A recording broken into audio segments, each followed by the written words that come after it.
28 Mei 2025, nyaris terjadi bentrok antara anggota TNI dan Ormas GPK atau Gerakan Pemuda Ka'bah di Tugu Pertigaan Salaman, Kabupaten Magelang.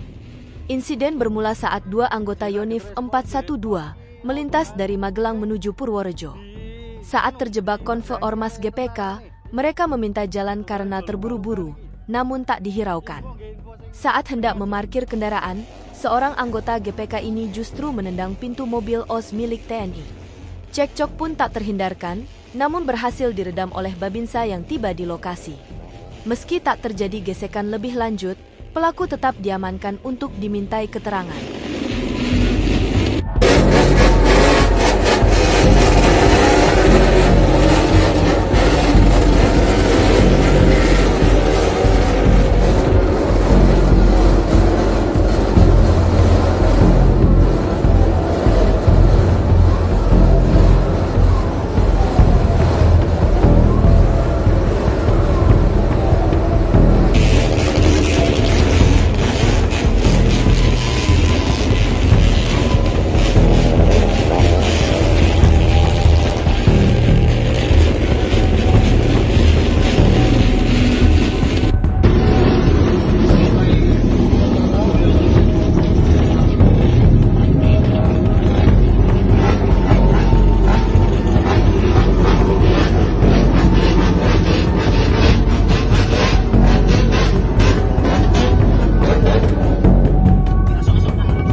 Download Tribun X sekarang, menghadirkan lokal menjadi Indonesia.